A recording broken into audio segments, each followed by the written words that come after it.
Hello viewers, আসসালামু আলাইকুম। আপনারা সবাই কেমন আছেন? আশা করি অনেক ভালো আছেন। আমি আপনাদের দোয়া আল্লাহর রহমতে অনেক অনেক ভালো আছি। আজকে একটা রেসিপি নিয়ে আসলাম, দেশি মুরগির মাংস। আজকে রান্না করব আলু আর মূলা দিয়ে। এদিকে আলুগুলো সিদ্ধ করে নিছি আর কয়েকটা মূলা কুচি করে নিলাম। আর এদিকে কড়াইটা শুকাই গেছে। এখন পরিমাণ মতো তেল দিয়ে দিব। এই যে পরিমাণ মতো তেল দিয়ে দিলাম কিন্তু।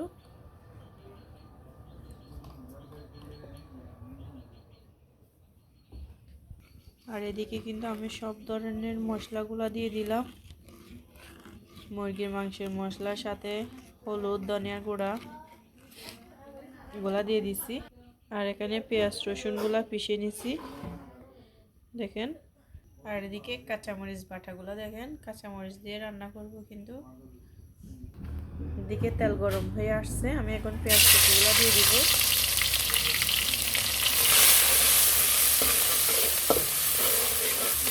পেঁয়াজ রসুন কুচিগুলো আমি একসাথে দেখতেছেন দিয়ে দিলাম। এখন পেঁয়াজ রসুনগুলো ভালো করে কষিয়ে নিব।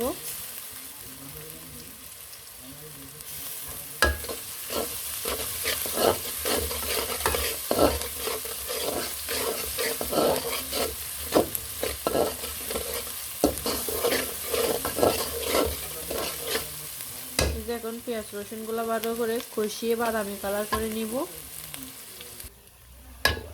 এই যে পেঁয়াজ রসুনগুলো ভালো করে কষিয়ে নিলাম। এখন মশলাগুলো দিয়ে দিব। সব ধরনের মশলাগুলা আর কাঁচামরিচ বাটাগুলা দিয়ে দিচ্ছি।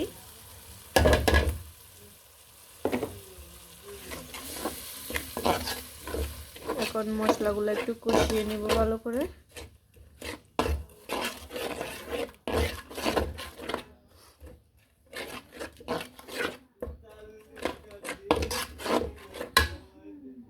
এই যে মশলাগুলো একটু কষিয়ে নিচ্ছি এখন। এই যে ভিউয়ার্স, এখন ডালচিনিগুলো দিয়ে দিচ্ছি।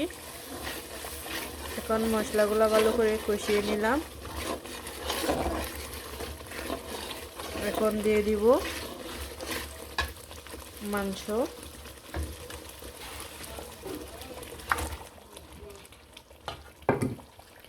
এখন মাংসগুলো দিয়ে দিলাম।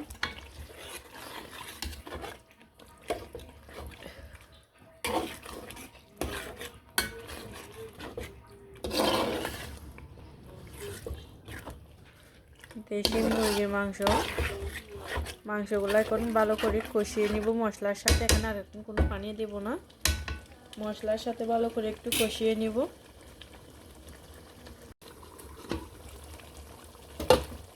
জি ভিউয়ার্স, এখন 2টা তেজপাতা দিয়ে দিলাম।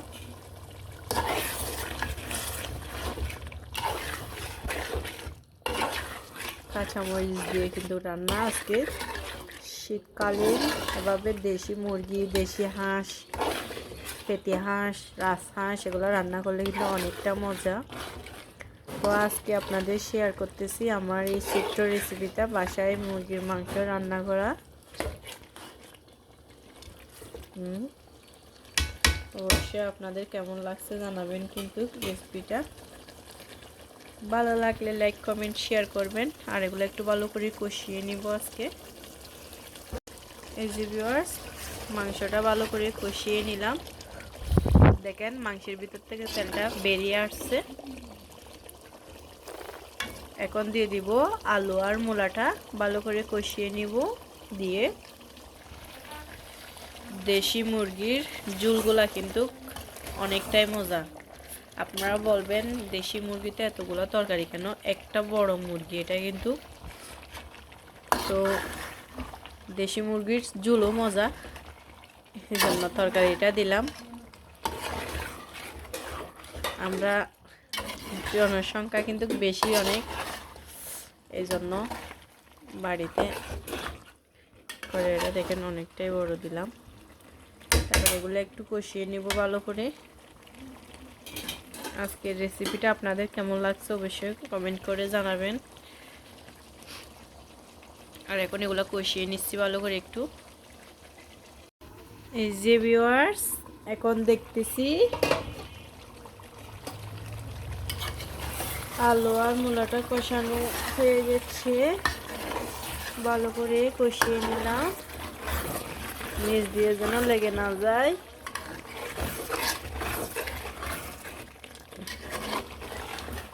দেশি মুরগির মাংস বলে কথা, দেশি মুরগি কিন্তু অনেক সুস্বাদু হয়, আপনারা জানেন অবশ্যই যারা শীতকালে খাইছেন। তো আজকের রেসিপিটা যদি আপনাদের ভালো লাগে অবশ্যই লাইক কমেন্ট শেয়ার করতে কেউ ভুলবেন না। তো এগুলো আর একটু ভালো করে কষিয়ে নিব, কারণ আমি কিন্তু এখন তেলের উপর কষিয়ে নিছি। অল্প একটু পানি দিয়ে, একটু করে পানি দিয়ে এগুলো একটু কষিয়ে নিব কিছুক্ষণ, কারণ দেশি মুরগির মাংস অনেকক্ষণ ধরে রান্না করতে হয়, আপনারা অবশ্যই জানেন সেটা। তো এতটুকু আজকে আমার রান্না, আমি কিন্তু আর বেশি কিছু শেয়ার করব না আপনাদের। অবশ্যই ভালো লাগলে লাইক কমেন্ট শেয়ার করবেন।